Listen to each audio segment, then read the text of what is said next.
Here we go. Welcome to the podcast. Recently renamed the Martin Talk Show now. This podcast is called. But yeah, welcome, Tom. Very pleased to have you here. You do some amazing things, which I see online. We go back, don't we? We do. We used to work together. Yep. What was that? Nearly 10 years ago now.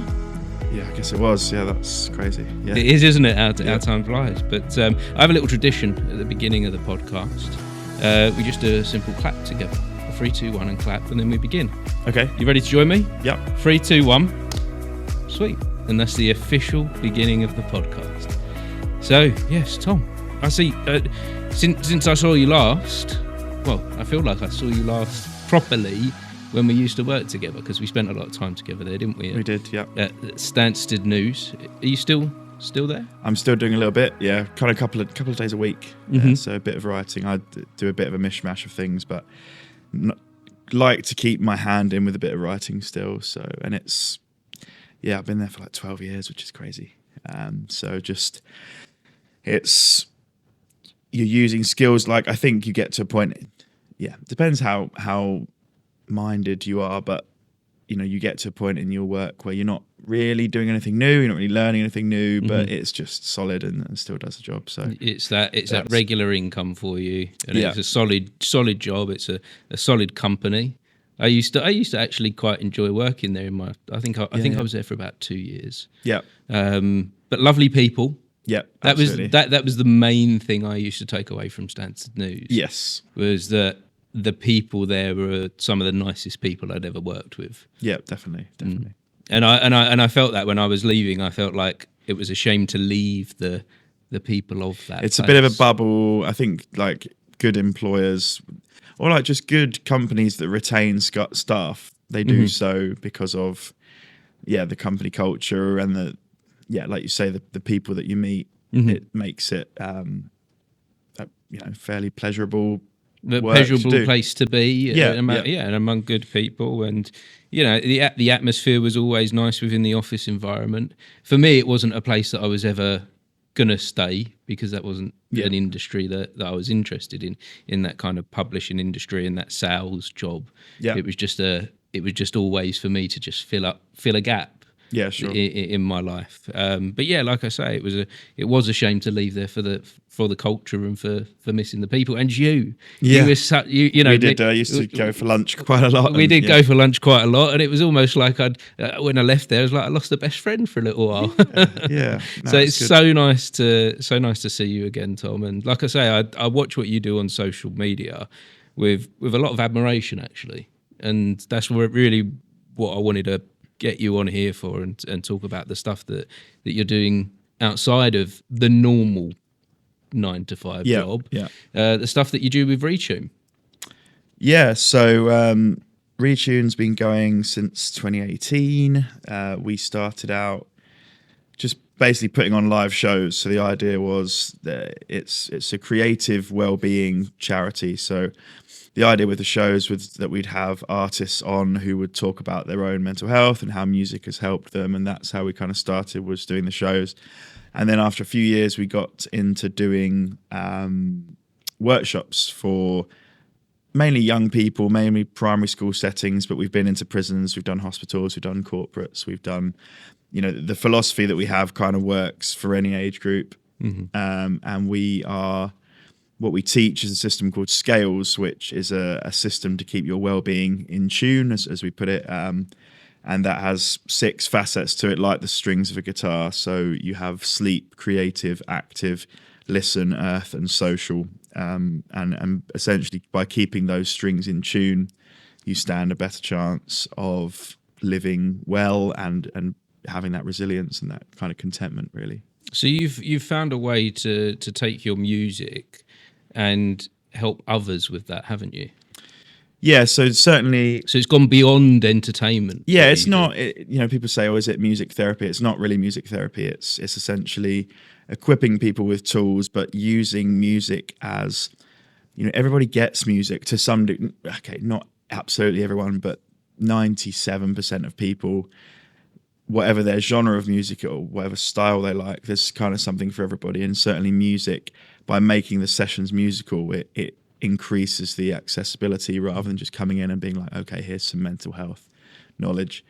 So we always start with a song. We write a song with them at the end, which is just a silly sort of blues song, takes about 5 minutes, and they come up with ideas and I put them into the song. So to the audience, it seems kind of miraculous, but actually we've done it many times. And it's, we know the routine. Yeah. So, so really scales as a philosophy is, it's what we teach, and it's also what we kind of live by within the organization, and we try and pass that on as a a toolkit that people can adopt themselves as well. So take me to a little bit of what, like, I have no idea about music therapy. I've never actually experienced that myself. What is that?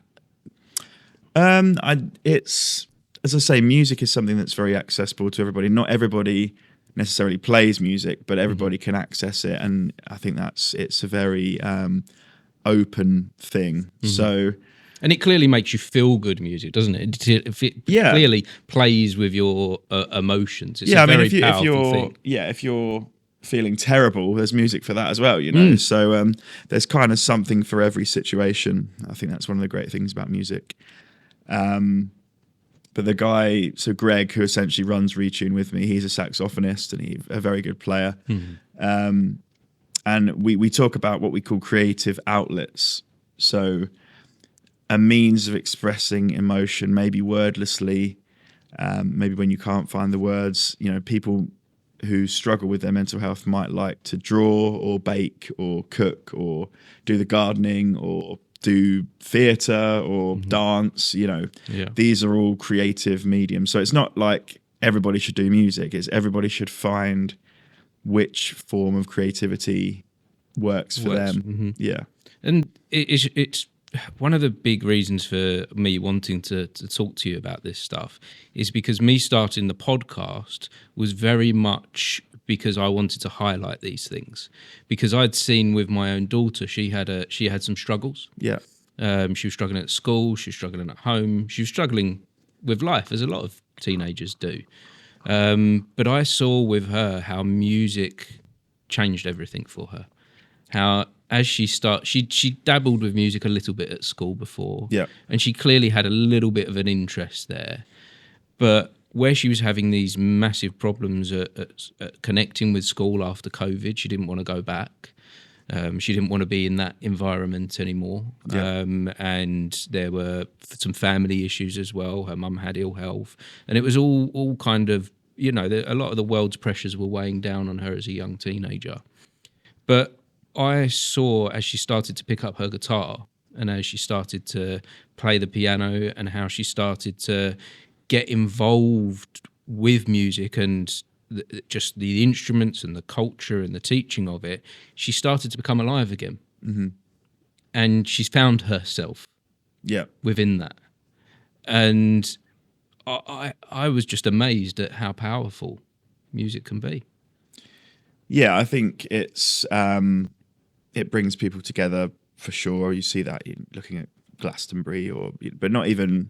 It doesn't have to be a massive showcase like that. Just even a little open mic night, where people have the opportunity to get up and I sometimes go to a like a blues jam in Bishop Stortford, and you've got like a house band, and then you've got players that will jump up, but they might be guitarists, they might be drummers, they might be singers, but all these people don't really have an outlet for their music privately. They might practice at home, they might be kind of bedroom players, but this night gives them a chance to play to an audience with a band, and you see people really kind of come out of their shell. The nights that we put on at Retune, we've had some incredible artists, and you just see how closely, especially when it comes to songwriting, how closely people's, these are basically feelings translated through songs. I mean, and you might experience that through listening to Taylor Swift. There's a lot of, especially with Taylor Swift, actually a lot of relationship stuff or things that are brought out in the music. These are things that are affecting my life, so I process them through music, and that's pretty powerful. Have you any idea why it's different to, like you say, you've got a lot of musicians that play at home by themselves, but do you know why it affects us in a different way when we take it out into the world and do it with the community?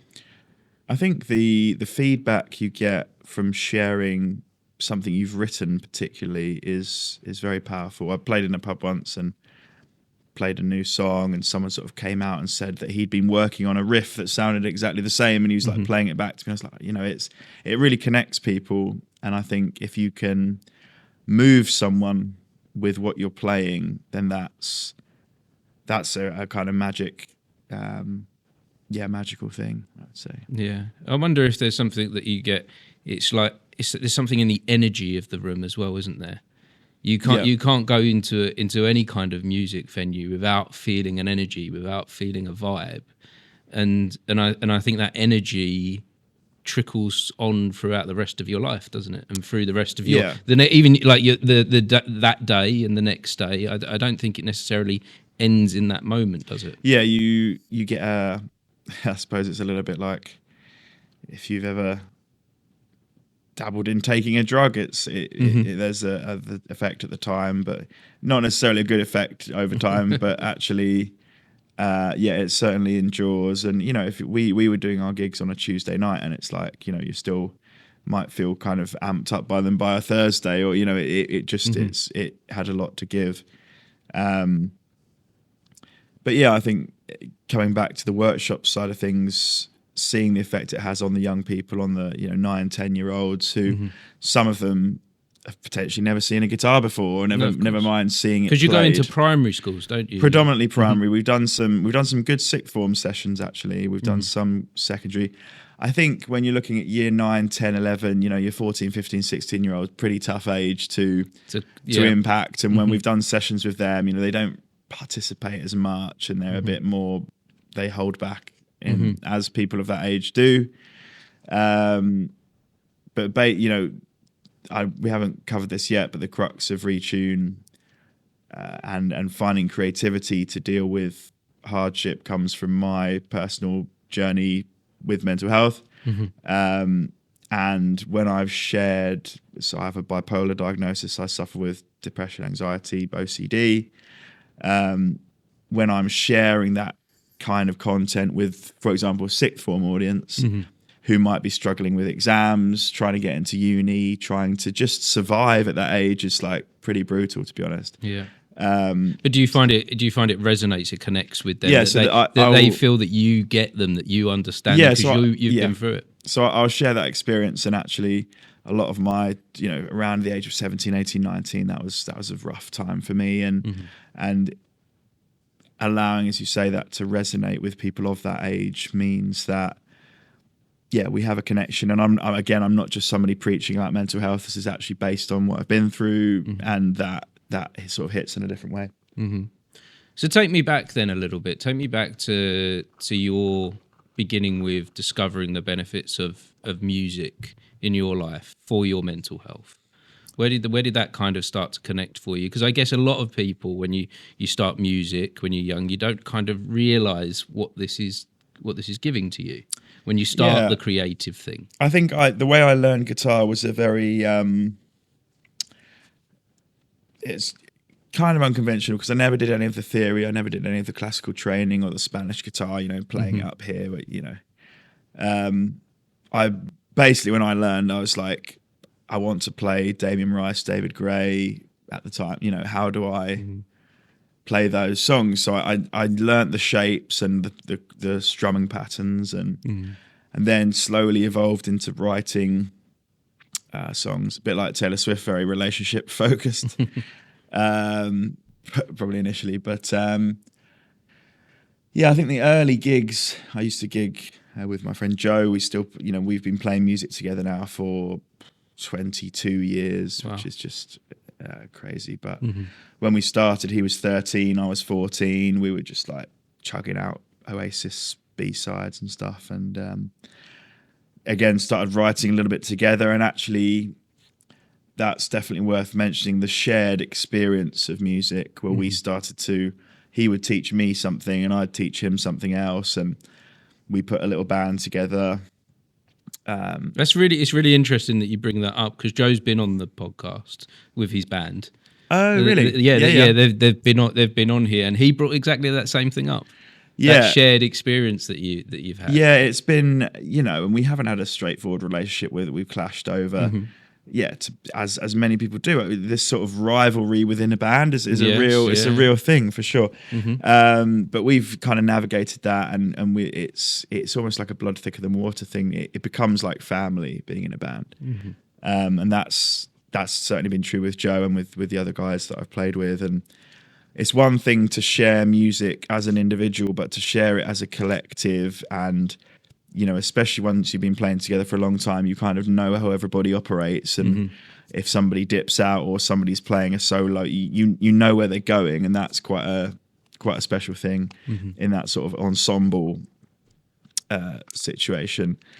So yeah, I think the early days of music was just probably a lot of people just trying to figure things out a little bit, and maybe impressing some girls in the process is always it is a motivator, to be honest. It probably still is now, but anyway. It's music as a therapeutic tool. I don't think you're not aware of that at the time, but I think looking back, especially with the band, a lot of the times we've gone through together, it has allowed us to, if we've had a bad, I don't know, someone's having a bad time with family or whatever it might be, and it gets to the Saturday and you've got that gig, it's a real uplifter. It's capable of taking you out of wherever you are emotionally and putting you in a better place. I think there's a thing with a lot of my background's in theatre. And acting, and when I'm doing that, I can almost separate realities. So I can almost, and I know that there's an unhealthy side to separation, and what's the word that they use? Disassociation. But it gives me an opportunity when I'm acting to put those troubles and those worries to one side for a minute. And have a different focus. Sort of park them. Not let them go completely and do something else with my life. But you can park it for a minute. You can work on something else. Enjoy that other thing.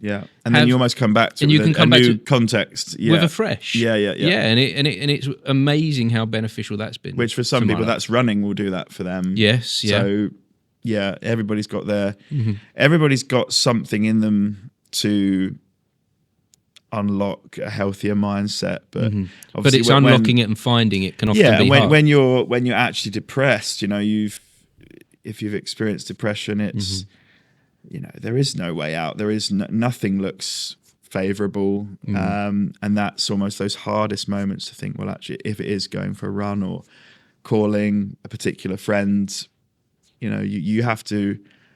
Life is very hard at times, but I think if you've got those tools that you can call on, which is what we teach with Scales, if you've got, that maybe not sleeping off, but getting some rest that night might allow you to view things in a different way in the morning, or perhaps you think you go and practice the piano and that just gets through to you somehow.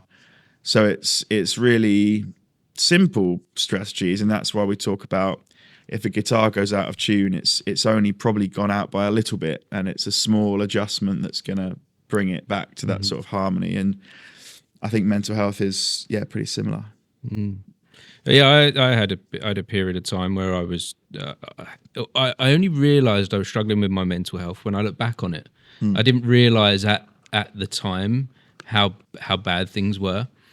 But when I look back on that little period of history, that little part of my life, I'm like, wow, that was dark. And I didn't, in that time, I wasn't using the tools of my creativity because I didn't realize they were tools. Yeah. I didn't associate the two things. But what I'm interested in with you is where you discovered that then, because I discovered that through talking to people, and through a lot of reflection on my past. But you've been doing this Retune thing for quite a while, and you've been spreading this message for quite a while. So was that similar with you? I think when you set something up, it evolves and does things that perhaps you didn't anticipate in the first place. Like we didn't anticipate doing workshops. We didn't anticipate coming up with scales. You know, it has kind of evolved. So I think we've made a lot of difference along the way, but I don't think you necessarily set out like that. I think you know, the whole creativity thing, really at the crux of it stemmed from me being in hospital and seeing in that environment that people were drawing and painting and dancing, and I mean they were doing all sorts, to be fair. But anyway, that was then. But yeah, that was the essence, or kind of the conception of Retune, was these creative outlets. And if you speak to, I'm sure you have theatre friends who this rings true for, people who are creative struggle with their well-being. Any idea why that is? I think creative people think very deeply, and they overanalyze and overthink, and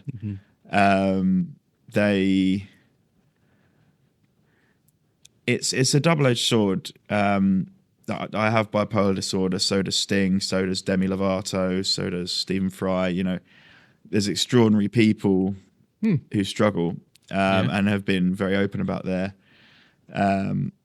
struggle. So it is a double-edged sword, because I wouldn't be the musician that I am without these struggles.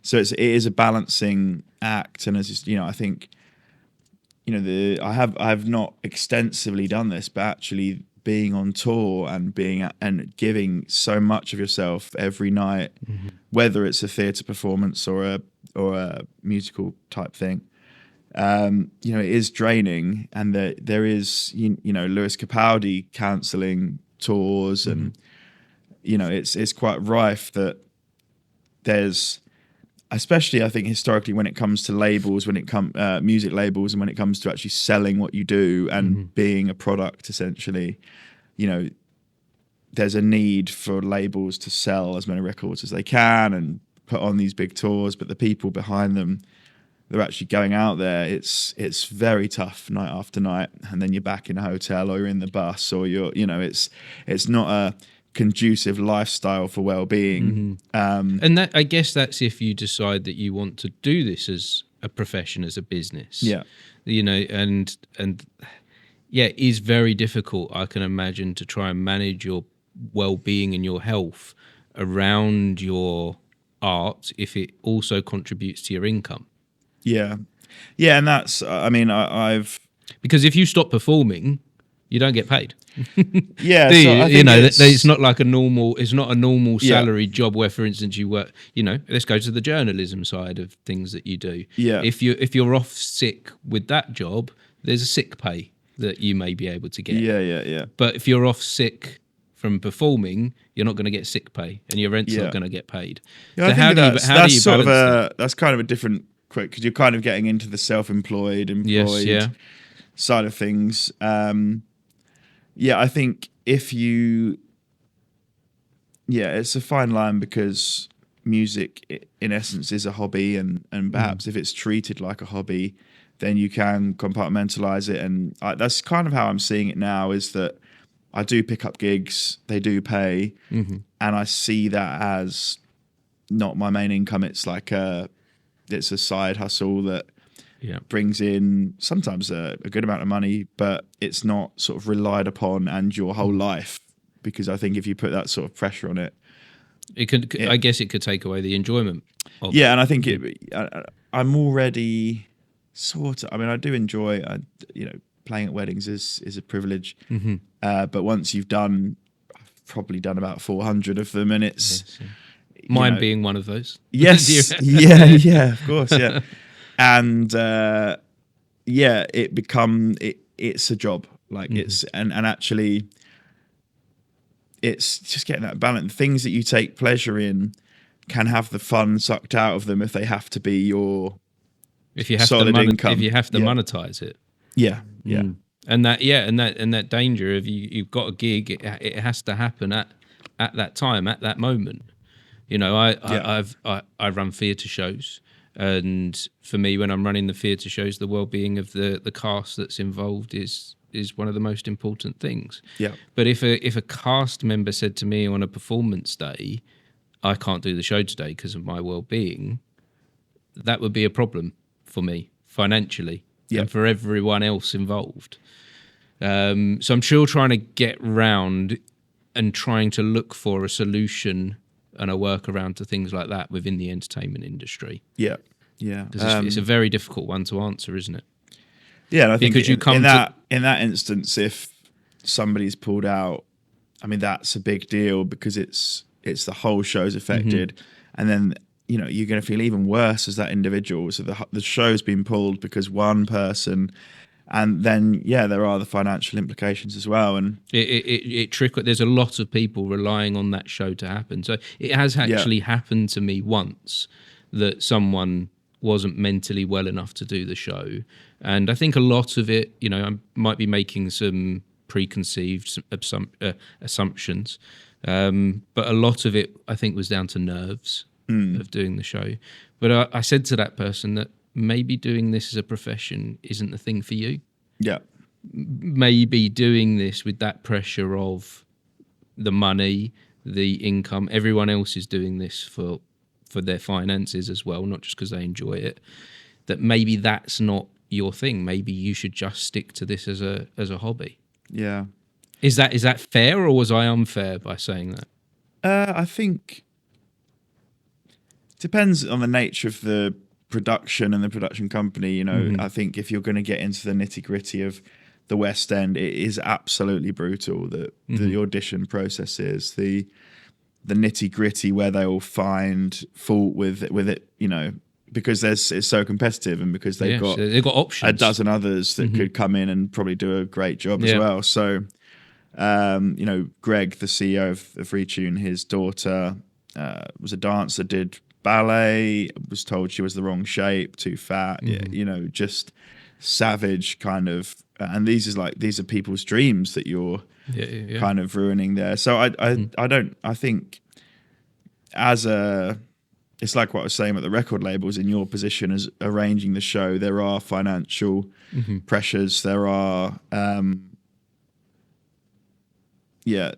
it's a tough one, but I think in a professional capacity, part of that is the resilience. And there will be shows where, Ed Sheeran will get out on stage one night and think, I've got a cough, I don't fancy it. Well, he's got actually his ability to pull it out the bag and as a professional get through that show. I guess this comes back to I guess this comes back to where having the tools to use and understanding that they're tools is important. Yeah, and I think knowing, if you go on stage and you're knowing your limitations. I've had, I think at the start of this year, I had a cough that just lingered for weeks, and I would do sound checks at weddings and think, oh God, that is just not sounding the way I want it to at all. But but it's good enough. Well, it's more than good. If you're a good singer, you will still shine through. But yeah, I think it's a balancing act, and it depends what level you're at. If you're in an amateur environment, amateur meaning you're doing it for the love, that's a different proposition to the professional, and that's where it gets difficult. You talked about sort of monetizing, and there's sort of a line you cross where you're doing this for pleasure and then you're commercially doing it is, and I think when you do cross that commercial line for some people, it just makes it not that fun anymore. No. Yeah. So understanding why we're doing this is crucial. Yeah. Before we move into the professional world, I think. I mean, we so what we do with Retune, we take feedback from the students, and it's essentially emoji, like a scale of emojis. How did you feel before the session? How did you feel afterwards? And what did you learn? And some of the things they're right, I don't have to feel scared anymore, and these are like 10-year-olds. One of them, I kept this one the other day because it was, I don't know who this man is, but I didn't want him to leave. It's just like, he's everything and I don't want him to leave. And it's like, you know, you made an impact. They're like 9 years old, you know. So, and I've done a little bit of work in my old secondary school recently, and there's kids in there in year 7 who in year 5 had a workshop and they still remember the guitar and exactly. Yeah. So how does that make you feel? I think it's very validating, especially when you're churning out, you know, we deliver the same content over and over again, but we're still surprised by some of the things people come out with. We had what's called a SEND or SEN, so it's educational need. So there was like visual impairments, there was Down syndrome, but like some of the things these kids were coming out with are just astonishing, because in their struggles that they have, which probably were physical, but the physical and the mental are very closely linked. And you know, one guy's like 16 and he's a carer for his mum and he's getting like a schizophrenia diagnosis, and just like so much on his plate. And he said, I write these poems, and he pulled out one of these poems and we read it, and it was just amazing. So yeah, I would really cling on to that idea of that outlet. And if it's not, as I say, if it's not even creative, you know, some people throw themselves into sport, or they throw themselves into whatever it may be, doing a podcast, or, you know, whatever brings joy. It just has to be in there somewhere. Sometimes very deep, but like you might hear someone, I don't know, who just gets on the piano and just plays this. I think you said it right earlier. It's unlocking something, isn't it? And you said the podcast as well. Like the podcast unlocked something for me. That unlocked. It took me away from that place that I was suffering with the depression, and it helped me find myself. This space. It unlocked my voice. Through listening to others and talking to others, and finding what unlocks them, and I think particularly the creative things is a space that can help a lot of people. Yeah, definitely. So tell me a little bit more about the scales. Do we call them? So scales, we kind of have it as a diagram that looks like a guitar. Well, it is a guitar with 6 strings. And when we do the sessions, first we'll demonstrate one string going out of tune, and that makes the whole thing sound bad.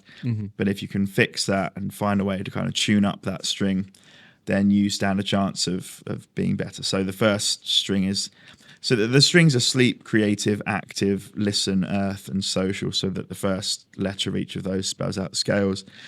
And in the case of sleep, active, and social, I think we know what that is. It's, you know, sleep is a fundamental kind of pillar for well-being. Being active, exercise is clearly good for the body and the mind. And being social, you know, how we relate to other people is massive in helping ourselves. And then you have creative, which we define as anything you can lose yourself in. So the use of the imagination, and everybody's got something in that respect that works for them. The listen string, we talk about listening to your body. So that's a diet thing. That's eating, you know, again, body and mind being closely linked. But also listening to outside inspiration. So it might be your favorite book, your favorite podcast, your favorite playlist, album, knowing what your go-tos are, where you're focusing on something outside of yourself, because certainly mental health can be a very internal struggle. So listening, being inspired by what's out there. And then you've got the earth string, which is firstly about getting out into nature, embracing the earth, maybe going to the forest, being by water. Some people like that to be calm, but also literally earthing yourself. So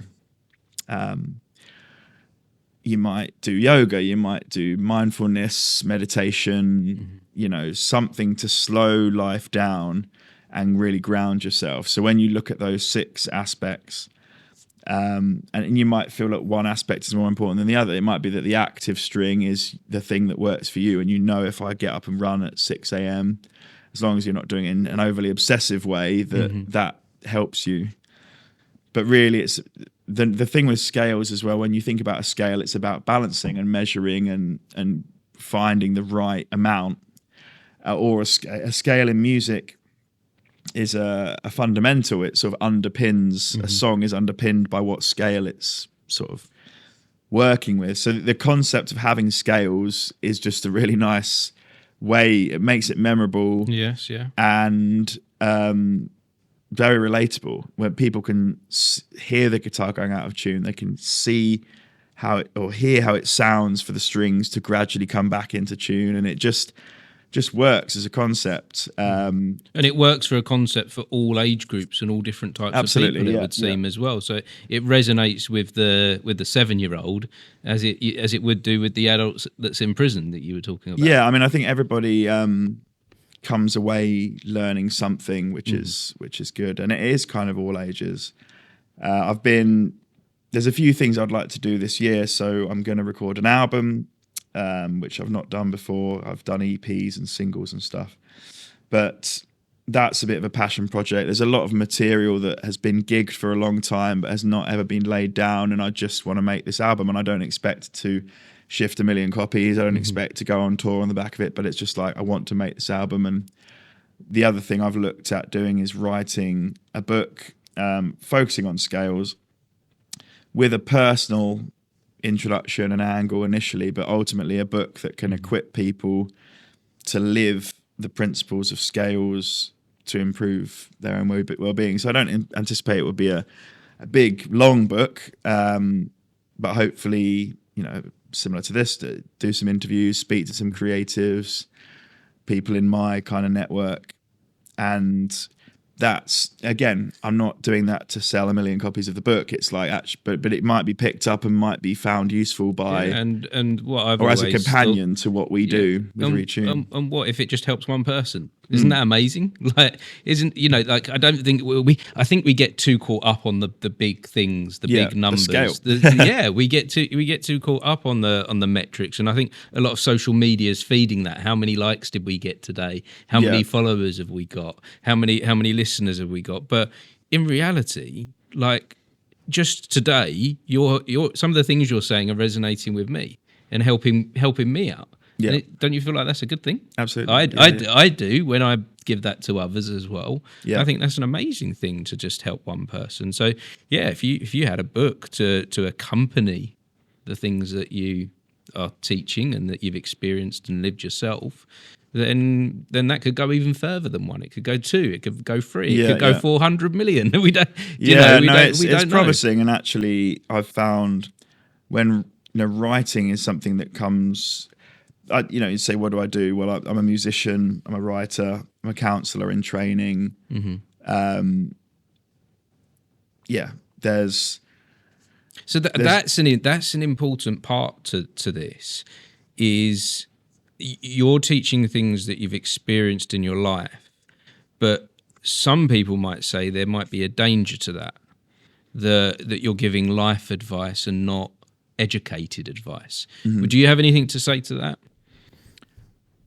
I think, I mean, we're in quite a difficult space where there's an awful lot of opinions about well-being, and there's a lot of self-help, and there's a lot of therapists, life coaches. And I'm not trying to say you're a life coach. This is actually this is the challenge. So we could just set up as a life coach right now. We wouldn't need qualifications. Anyone can say they're a life coach. It's not a licensed therapy. Is not a licensed profession, which a lot of people are a bit up in arms about. And I'm not going to set up as a counsellor before I've done the training, just because there's a few reasons. You could charge, but actually if something goes wrong, then you're not in the best position. Yeah. Also, the people I'm doing my course with are probably going to not really take kindly to you just cracking on without having done all the bits and pieces. So, and it sounds like you've got there's a moral thing there that you're sticking to as well. Yeah. So I think, I mean,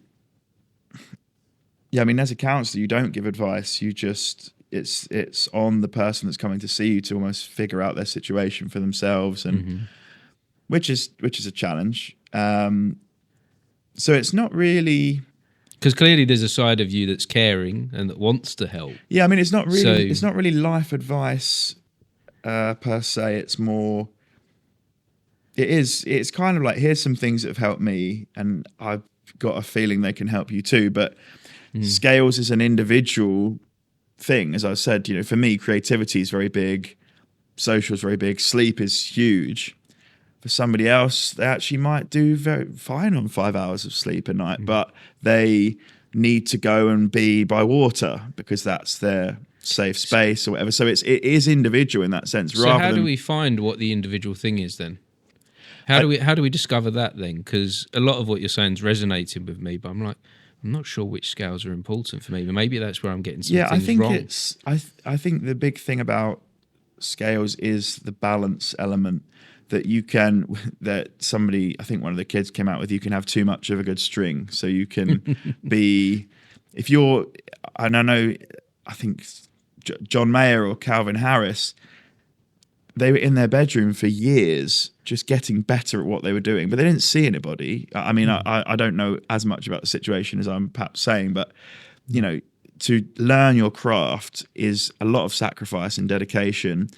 And you're becoming the greatest guitarist on the planet, but you're doing that at the expense of seeing people, or maybe having a girlfriend, or I don't know, or holidays, or what exactly. Yeah, and I believe this. I believe that there is an element of, if you truly want to be good at something, if you want something to be your craft, if it's to being a musician or an actor, I do believe sacrifice seems to be a necessity. Yeah, it's like the price you pay for it, which I mean, so actually working for the magazine, I find it quite fascinating speaking to CEOs and people that own aircraft and people that are very successful, are the most normal people, because they started in their shed when they were like 22, and now they're in their 60s and they're flying everywhere, and it's actually the people underneath them that are sort of fighting to get to the top that I've found very difficult to deal with the top people, the CEOs and the executives. It depends, because not everybody's self-made. No. Elon Musk inherited a lot of money, and that's given him his start or whatever. But Donald Trump, the whole clan. So a lot of people, but the people that have got to the top generally have been on a big journey of their own, and just have that down to earth nature. And I think it's, I don't know. I've not met all of my heroes as such, but I mean, something Ed Sheeran said, that you almost, doesn't matter what time of day it is, what day of the week, you've got to always be on, because you upset one person, they're going to tell 10 people, and then it's just like snowballs. So to actually be a good person does carry a lot of weight. And I think in terms of the workshops, in terms of the resonating what I'm saying, people relating to some of the things that are spoken about, a lot of that does come down to a sort of charisma and a sort of trust that people put in you, that you make them feel comfortable when you do that through the music. So it's all kind of linked. But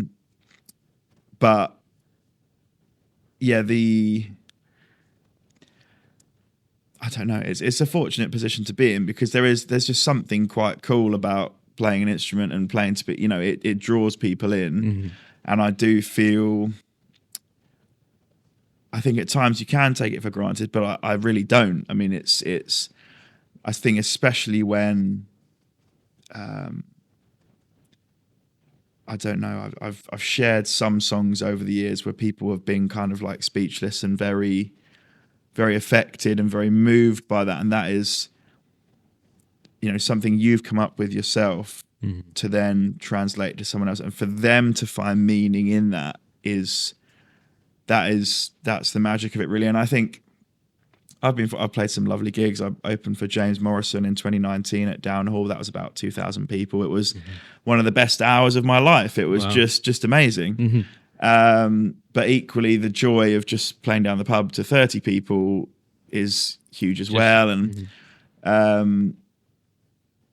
I think, as I say, not taking it for granted is very important, because I think it's a skill that, not everybody has, but actually what we're teaching is that everybody does have a skill. Everybody has, I can't draw well, And I'm amazed by people that can draw, but they might think, well, I wish I could play the guitar. So it's like one of those, really. Yeah.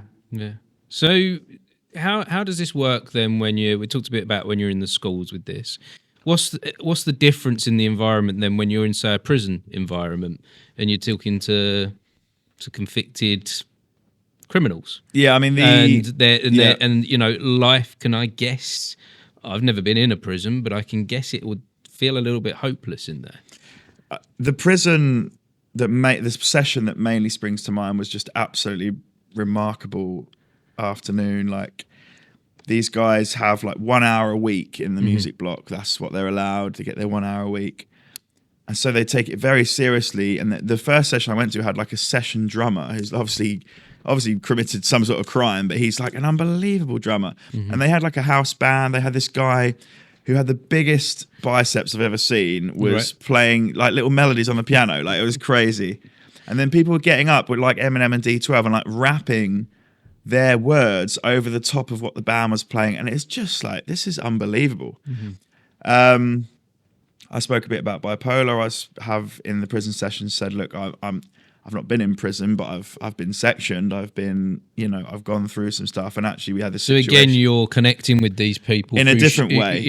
Through some shared experiences. Yeah, and in fact, I had a conversation with one of the prisoners afterwards, and he'd been in there for 8 years, and he just wanted to know about me and the bipolar and the struggles and the mental health, and it's like, you've been in here for 8 years, and you're asking me what it was just amazing. And the respect in the room for the music was staggering as well. It was like people walking in, talking a bit, and it was, pay attention to the music. And it was a very sort of life affirming moment, really. And I think the prison sessions were great. We've done some hospital sessions or worked with the NHS a little bit with some of their staff, and we've had like consultants like crying and, big impact. And it's things like as in going back to that feedback, I don't have to feel scared anymore. There's like certain things that jump out of you that people have taken from it. And I think those are the things you need to cling on to, because I think being self-employed is tough. Running a charity with low funding is tough. Making it, as a musician, it's very tough. So I think you've got to hold on to these little things, these moments. Yeah. Well, actually, that's wrong with me saying these little things. They're massive things that you're doing. But the impact. The impact is massive. And I can't remember who I was talking to about. It's and you talk about the numbers. So I might go into my Spotify and it might say that I've got 46 monthly listeners, and I think, wow, bloody hell, Ed Sheeran's got 300 million or whatever. But that's 46 people. Like you said, that's people that have gone out there back and listening to the songs. I mean, when we used to hang out, I'd listen to your songs when I used to see you years ago, and I'd come away from your music for a little bit. I hadn't gone back to it. Yeah. Whereas today, I spent the day listening to Tom Ryder. Yeah, well, that's nice. I got to say, I went for a long walk listening to Tom Ryder's music. Yeah. And I had a good time. Like, I really connected, and I'm like, right, I'm going to revisit this now again. Yeah, yeah. And I've been, I was in a duo project with an American singer who is an excellent singer. Our cover of Whitney Houston, Wanna Dance with Somebody, is on like 500,000 streams, and that's because it just got bounced from playlist to playlist. And there have been some wins in there. I think you can lose sight of that when you're not opening for Paolo Nutini on tour, and you can get quite despondent. But I think there's a lot of people who you hear sort of people that don't make it or achieve what they want to do, and then they just stop playing, and it's like, well, what's that all about? You're just throwing the towel in because you were chasing that commercial. And I think that's where we could obviously have a big chat about the sort of X Factor culture and the instant thrust into the limelight that those kids got. So it was the X Factor sort of generation, but there's also now this interesting thing where my daughter's a young musician. I'm seeing there's this also the struggle now with TikTok and social media, and to be a musician now, it would seem a lot of musicians feel they have to be on TikTok. It's the need to create content. The need to create content consistently. You know, people and actually, I thought about. And is that really what a musician needs to do? Well, it's like, but it's actually. So when I go to a wedding now, I'm like, okay, so I need to take a little bit of footage of the cake, and I need to get a photo with the couple, and there's all this extra kind of crap that you're doing now around actually just turning up and singing. It's not the same. But I thought about my plan is to set up a counselling business and probably a counselling Instagram account where you could. You know, all this camera facing stuff, which is quite hard to do, I think, if you're not used to it. And I've not done a lot of it, but, you know, I've got a friend who runs a sleep consultancy for infants. So, you know, parents who are desperate for some sleep themselves will get in touch with her. And she's had sort of Only Way is Essex endorsements and Made in Chelsea people have. And so it's just like blown up. And she does a little bit of to camera stuff, but it's like the business has really flown on Instagram and WhatsApp. There is a beneficial side to putting all the stuff online. I think you were just operating in a different world now to how it was. It's that balance thing. We have to kind of balance our art with the new world that we're moving into. Yeah. I think now, you know, there's less opportunities, certainly with labels. There's just not as many labels out there. So it's down. You want to go on tour? Well, go and book a tour. You want to go and do a photo shoot? Well, you sort it out yourself. You know, it's very much, and I think if you're quite driven and quite savvy, you can make that work to your advantage. But there are some people who I can think of who are absolutely unbelievable performers, but the business head just isn't there. Yes, yeah. So you've got, and that's taking you into like a Dragon's Den kind of territory as well. You know, you've got even working with young people who. You know, somebody, I don't know, Jamie Oliver, dyslexic, useless at school, now worth probably $500 million or whatever. And it's just the skills that are... And because it's interesting he's unlocked his thing. He unlocked what it's interesting from an education point of view because, you know, what we teach and what we learn... I mean, do I use anything I learned in geography or French now? I mean, you get kids that are useless in school, you know, to be polite about it, but just so savvy. And you could say, okay, well, they could run this business and make a real success of it, but they can't read or write. You know, it's just, it's interesting. Yeah, no, and I take that back to personal experience of me at school. I was lost. The school system didn't fit me. All right, it was 20 plus years ago now, and it's. I was going to say it's changed, but actually, I think that's one of the problems with the education system, is it's not moving forward. Yeah, it's not changing. There's not. I'm correcting myself. There's not that much difference. Looking at my children going to school now to when I was there. Yeah, it's really not that different. I think schools are having to. I mean, they're having to do a lot of extra kind of not nonsense, but it's. You know, when I worked at a school, we're doing prevent training, we're doing anti-radicalization, and it's like, really? You know, I just, the things that school, and also when we've been in schools that are busy and have like a hectic timetable, you know, the things these schools have to get through. And we've struggled to book into schools because they're just too busy. Because their timetable is filled up. Yeah, they if they can see the value and sort of invest in what we do, then that's great. But they just don't have the time. They're just wall to wall. Well, even the students are. That is one thing actually. That the amount of pressure I've seen both my kids be put under from the school system is immense, and I haven't seen a benefit of that pressure. I haven't seen a good come from it. Yeah, and there's things are so competitive, and that also falls at, you know, the sorts of things that teenagers are grappling with, whether it's adolescence, puberty, they're grappling with their first relationships. They don't know what they want to do. They're seeing people on TikTok make a lot of money, and it's just, it's actually, it does get to me. And you're thinking about these.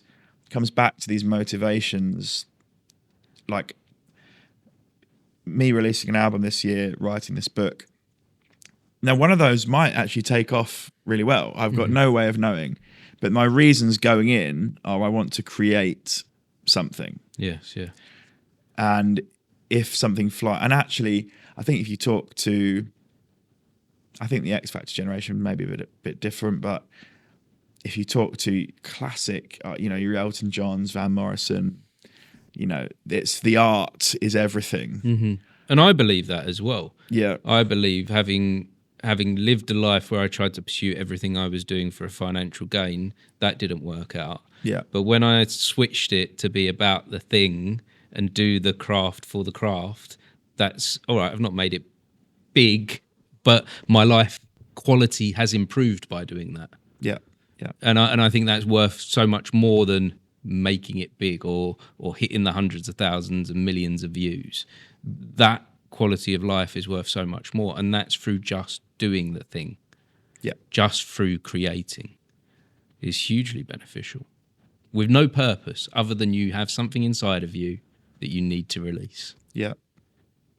And I think if you can lower your expectations as well because I think otherwise you're doing it, if you're doing it for that money reason, or because, I don't know, there's a lot of artists that are then imitated by other people, and that's not an authentic, that's just, okay, you're good, but you just sound like this other person. So finding your true voice as an individual is interesting. For a long time, I had this thing in me that I wanted to write a book, and I was pretty much sitting down plagiarizing other books. Yeah. Because I was so like, I need to do this because I think this is going to be the thing that's going to make me millions.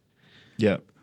But as soon as I came away from that and stopped doing that, I've been writing a book for about 2 years now. Mm-hmm. And it might take another 2 years for someone else to see it. Yeah. And it might just be one person that sees it. I might not ever actually release it, but I'm doing it. I'm doing the book. And yes, it feels better than when I was doing the plagiarism thing. Yeah. Than when I was just trying to do it. Because that's still hard work, plagiarism. I think, yeah, I mean, one of the nicest kind of compliments someone's given to me is, it was actually Joe, who I've played with a lot, his former girlfriend, who said, I can just tell that's you playing. Like, hearing not the singing, but actually the guitar work, I can tell that's you playing the guitar. And that's like a stylistic thing. Mm-hmm. Or to feel like, and actually major artists, someone who springs to mind is like Rag and Bone Man, who just has that tone where it's like, that's him. There's nobody else. That is his voice coming through. And don't get me wrong, there's nothing wrong with being inspired. Being inspired is a difference. And because when I listen to your music, I hear, you mentioned earlier, Damien Rice. Yeah. Very early on. Well, that's something that I was going to say to you today. Yeah. I was going to say, through listening to your music today, it just reminded me of Damien Rice. Yeah, that's a huge compliment. But it wasn't Damien Rice, it was Tom Ryder that I was listening to. And I could tell the difference, but I could hear the inspiration there. Yeah. And that's, I think, talked a bit about Ed Sheeran, but Elton John and Van Morrison were huge for him. And if you know your Van Morrison, then you hear some Ed Sheeran stuff and you're like, wow, that's pretty close. Or and I think people, regarding Ed Sheeran, people have an array of opinions on Ed Sheeran, but really he's just like the hardest working person out there, and he has done the graft and he's reaping the rewards. And I think and he's dedicated to the craft again, as we've discussed. And I think if you're going to succeed, and you've mentioned it, if money is your motivation, there's only so far that actually gets you. Money's like, I think and I've been fortunate to make money by being creative. It's not easy, but actually I think most people who succeed don't necessarily have money as the aim. They either want to create something that makes a difference, or they just have a real talent. But I think there's the talent and then there's the graft. And I think, you can have a lot of, footballers that have all the talent in the world, but just lazy or whatever. So it's, again, comes back to that balance of like the right amount of talent with the right amount of hours put in. And that still may not get you anywhere, but it's but what is getting somewhere though? Yeah. What and I guess that's like, I guess as artists we should be asking ourselves that question. I mean, I spoke and to it helped me when I asked myself that. Yeah, I spoke to a violin player who played with a lot of big bands in the 70s, and he was just quite an inspiring guy, because people had their opinions on Van Morrison being like a horrible piece of work, and he said, well, look, I've never met him, so until I meet him I won't make a judgment on. And I thought that was really interesting. But he said, why he said, I don't understand this, people going out every morning at 7 a.m. going to a job 9 to 5 Monday to Friday, and he's like, what are they doing? He's like, he's played the violin, not made mega money, but he's had a great time, and he's got all these stories and experience, and he's like not had a heart attack, and he's like just quite chilled. And I don't know, it's just something in it was like really amazing to think you're not like Flash, you haven't turned up in a Range Rover or whatever, but you're just very normal. But you can have a quality of life through your craft if you get the balance right. Yeah. That's what you're saying, isn't it? Yeah, I think so. Yeah, yeah. And it's not, I mean, I'm 35 now, so getting on in some, but actually, no. No, but there's guys, like 35, like that's only 5 years below me, but I'm like, I feel like you're still a baby. Yeah, and it's like, what was it? Colonel Sanders was like 84 when he came up with Kentucky Fried Chicken and stuff. So life is long, life is short. It's a bit of both, but yeah, I saw a meme. I think we put too much pressure on ourselves with that time limit. Yeah, I certainly. There's a meme going around of Ricky Gervais, and it was, he's 37, made redundant. He had about 6 months money, and he just thought, I would just do stand up, see how we go. And the rest is history, really. But like that was at 37, and it had been like he had nothing at that point. So, yeah, I think actually the biggest thing you can do is have that authenticity where people, that sort of relatability, that genuineness about you that that actually shines through, where someone can think, but it's like with Joe, he's a great guitar player, and he doesn't, he wouldn't mind me saying he doesn't make a ton of money, but he can really play the guitar, and when he plays the guitar, people like pay attention. Yes, yeah. And that's, I dated someone, we better not go into all this history, but I dated someone who was her circle. What I sometimes do is I say a friend. Yeah. A friend of a friend. So when I've said a friend of a friend, it's often me. Yeah. So I dated someone who, her social circle, like everybody was a lawyer, a solicitor, a barrister, and it was like, and I'm like, I don't fit in with this, or I'm not making a ton of money or whatever. And my friend said to me, you're the most interesting person in the room in that environment, because you do your music, you do, all of that. They're probably extremely jealous. Well, one of her friends was a very gifted singer, but she was like a lawyer, a solicitor. But they had her, and we were actually we didn't link up in the end and try something at one of the events or whatever, but she was a real talented singer, had a real soulful voice, like was just great, but she had chosen the sensible path. Not everybody can do the lawyer solicitor route. You got to be very academically strong and so on, but she had this music as her outlet, so she had a solid profession, but she loved the music, and I think that in a sense there is that admiration for people who just crack on and go their own way and do it, because society says get the 9 to 5, and get a mortgage and get a dog. I think that can work out for some people, and I think that there is an element of that is clearly appealing and enjoyable. And sometimes I think to myself, should I have done that more? Should I have tried to have more of the, I've never had a mortgage. I'm 40. And I've never had a mortgage, and I feel a failure because of that at times. But then I'm like, no, the quality of life that I've had, I wouldn't have had if I'd have concentrated on that. Yeah. And what is that?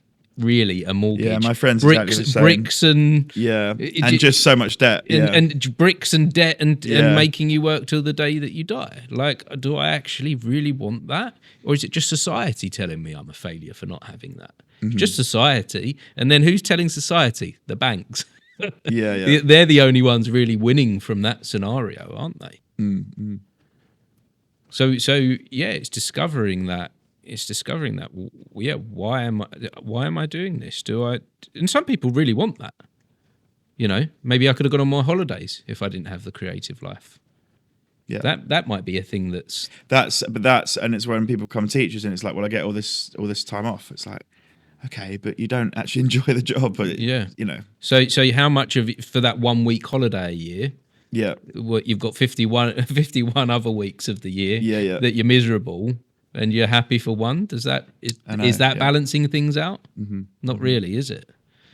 So, and I'm not, when I'm comparing this stuff to others, I'm not saying my life is perfect, but I am happy when I reflect on things now at the path that I chose, not to have the mortgage and the holidays every year. Yeah, the things, the balance of that creative life, I think personally has given me more. And I see that in others as well that choose that creative life. Yeah. And you seem to be getting a good balance in your life as well, where you have got a job that gives you a steady income, and you're doing the creative thing as well. Would you say so? Yeah, I think it's I think financially can be like pretty tight at times, but it's. Yeah, so like Tuesday today. Because you've got a young family now, haven't you? Is that right? Yeah, I do. I have a daughter, a 9-month-old daughter. Wow. Who is just amazing. And that's actually adds another layer of like, okay, so I want to find something solid and make some money to provide for her. That's a different. When you have a family, that is a different proposition. And that was why I was at Stansted News. Yeah. Simply to cover that thing, that I wanted to make sure my kids had a roof over their head, food on the table, and that I could take them on holiday. Yeah, because I knew that would be important for them. At that part absolutely, and it does. It's a game changer. Certainly having kids, but yeah, I think, but also for Olivia to grow up and see Daddy on stage. Maybe she might want to sing, or maybe this is all things that can be passed on. Yes. I have a lot of guitars to pass on, so I need someone to take them off me. And that way of life, I think, is important to pass on as well. That philosophy that you have, the way I think of it's that the craft side of things. The craft, that's important to give them. Look at this way of doing things that have worked out for me or haven't worked out for me. Yeah, it's good. So what's next for you then? So we're going to be working on the book next. There was something else as well. The album. Going to do that live. I think going to record in August, release in December. So what does a live recording of an album look like? You mean in front of an audience? No, it would be a live studio recording. So we've got I play with John Parker on double bass, who used to be in Nizloppy. I don't know if you remember the JCB song. Okay, yes. It was the Christmas song. It was a number one. It was a number one Christmas song. I remember that. I love that. It's and it was kind of it was not that long ago, was it? Well, it was 2006, so it was a while ago. Yeah. No way. So I play with John, who's incredible. Greg plays saxophone. He plays like the Irish whistle as well, which is lovely. And female artist called Kim Stoker, who plays piano and does backing vocals. So we have a kind of a hub band of 4. We might do some overdubs with some other parts, but essentially we've played the songs live quite a bit, so everyone's quite familiar. And actually we're all quite live players that work on how it is in the room at the time, and that sort of gel that if you do a studio recording where you layer it on top of each other, you lose that sort of essence. So that's the plan. I've got Robbie Nelson on board to engineer it. He won 2 Grammys. He produced Beck's album. He was the last guy to record the Rolling Stones before Charlie Watts died, and he's just amazing. And he's up for doing it, so that's really cool. So I think record in August, release in December. The 12th of December is a Friday, which is when music traditionally comes out. So my plan is to release, it'll be 12 tracks, so one a day for the 12 days of Christmas almost kind of thing. Okay, yeah. And then release the album on the Friday the 12th. The book, I want to hopefully do some good interviews for it, find some creatives, find a sleep expert, a nutrition expert, just see who I can get together for it really. So the format of the book then, is it going to be a series of interviews then it's going to hinge on scales. There'll be an introductory section about myself and my experiences, and then it will go through each string. So there'll be a chapter on sleep, a chapter on creative, a chapter on active. So it'd be great to speak to a sportsman about the role that the active string has played for them. You could speak to an actor, a chef, and creative. There's all sorts you could speak to. Earth, you might speak to a yoga instructor. I don't know that. I just want to get a body of interviews together. Yes, yeah. And that's something you're good at. That's something I do anyway. It's something you do. But the structure of the book almost writes itself. It's here's an intro, here's sections on each of those strings, and then here's how you can apply that to your life or take it forward. So I spoke to a kind of literary agent. I contributed to a book called The Book of Hope by Johnny Benjamin, who's an incredible guy. And his, I don't think you mind me saying, his sort of agent that he worked with has said she's at least happy to read what I've got to say and make suggestions and possibly pitch it. It's again those things of I'll do the craft element, and then if she thinks, wow, this could sell, that's a different game. Exactly, yeah. So I think getting settled into work, the album and the book would just be a good 2025 really. Yeah. So what's got to happen for that? Is it definitely happening, or are you going to use some of these tools with the scales? It's definitely not trying to not overwork it or do it all too quickly. Or I've got a plan for the album. I think we know what we're doing with it. I need to actually record. I'm going to record all the songs at home first and send them out to the band so they can play along and get their parts all sorted. Yes. Yeah. So I'll probably do that around Easter kind of time. There'll be a bit of writing, there'll be a bit of education stuff, there'll be a bit of Retune stuff. It's just finding enough work to bring in enough money to because you've got to balance that out. Exactly. So it's finding what is commercial, what is needed, what is useful, and finding the right path really. Yeah. Well, I look forward to seeing that where that comes. Maybe when you release the book, I'd like to see a copy of it. Great, yeah. Yeah, maybe we could talk about that when we could revisit on here. There is something that I do on this podcast every now and then that I kind of go where my mind takes me, or where you've kind of taken me with the conversation. But where you've got this journalist and you've got this side of you that's an interviewer, I was wondering if you've got any kind of advice for me doing this, because all right, I've done this for 18 months now, but I haven't got that side of me. I never studied that stuff like you did. Have you got any advice for me moving forward with this? I remember speaking so I've got a lot of admiration for Greg James, who's obviously a Stortford boy, Radio 1 breakfast show host, podcasts, he's just killing it basically. Yes, yeah. And he used to play cricket at Bishop Stortford, as did I. And I got speaking to his dad at one of the sort of functions or whatever. And I said to him, Greg, every interview he does is about the other person. It's never. And I don't know that you got Graham Norton, Jonathan Ross. It kind of is about them, or maybe not Graham Norton, but there are examples where it's very about the presenter, Jimmy Fallon, or it's that kind of thing. But actually, I think Graham Norton is exceptionally good at this as well, and Greg is the same, that they just showing that interest in the other person and allowing, and it's interesting looking with my counselling or training counselling hat on, is the training says it's not a conversation. This is your time, yes, and this is how we're going to draw out what you'd like to say and what you'd like to express. And I think interviewing I think it helps to have a lot of experience and an interesting life and an interesting story to tell. But when you sit down with someone, it's their time. And I think making them feel, this is what Greg does as well, just make them feel comfortable in that situation. Yeah. Make them feel heard, I guess. Yeah. Which we don't, because we don't often get that in many walks of life, do we? That having a moment of being heard, being listened to. And I guess when that hope happens, we open up a bit more, don't we? Yeah, yeah. But no, I appreciate you having me on, and I think we've covered quite a bit of ground there. We have, yeah. It's been a wonderful conversation, a wonderful journey, and like I said at the beginning, it's just really nice to see you, Tom, as well. Yeah, you too. It's really nice to catch up with you, and like I said, that is one of the beautiful things about social media, isn't it? That I get to see a little glimpse of what you're doing, and I do look at what you're doing with admiration and, can I say pride? Yeah, no, pride, thank you. and very proud of what you're doing, and you're making some big moves in the world, and I think you're helping a lot of people out, and it's really beautiful to see. So well done, keep doing it, mate. Keep doing it.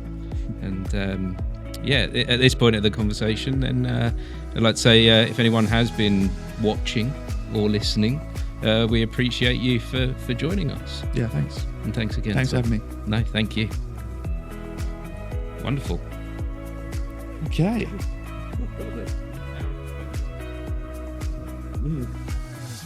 Once you get going, that's it, isn't it?